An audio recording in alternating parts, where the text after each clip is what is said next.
So here I can start off with cutting down the middle. And then from here, I can show the anatomy as it was at the time of death. So everything is accurate, there's no rendering done. Since the cadaver was flash frozen, there were scans that were taken of the cadaver itself. And then from there, you can see the anatomy as it was at the time of death. You can also isolate or annotate different parts of the system.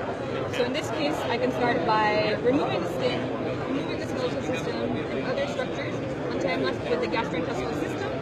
From here, I can get a better view by just zooming in.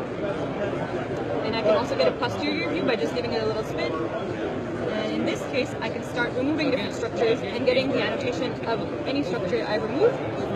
And I have this undo button where I can bring everything back up. This is amazing. And in this case, you can also have concurrent views of, let's say, the muscular system and skeletal system, and also start removing different areas to see regional anatomy and other types of anatomy as well at the same time. If you don't want to look at the anatomy as a whole, you can also see regional anatomy. So in this case, I have the female head and neck. To mimic something that you find in surgery, you can also do natural cuts. So in this case, I have an incision made, and you can also see the relationship between the skin, the fat, and other structures. And as I showed earlier, you can go ahead and also remove structures here and press this undo button. And what's interesting is these are actually the scans that were done from the cadaver.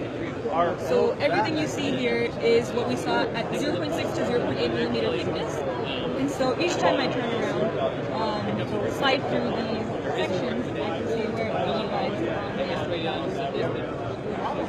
and you're not just limited to the head and neck, you also have areas like the brain, large areas like the thorax and the abdomen, all the way down to the leg and foot. And what's most interesting to me is you can load in your own patient's CT or MRI scans, and from there you can get a 3D model of what you're seeing. So here we have a post-operative scan of a patient with a brain aneurysm, and this is the actual CT that was provided. You can go ahead and slide through the CT and see exactly where the clips were placed as well. So if I go down here, it'll show where it is here. And same functionality as before. You can go ahead and make a quick cut into the 3D model and see where the clips were placed as well. So it's kind of more intuitive when you see something in 3D, where the clips were placed rather than just focusing on a CT.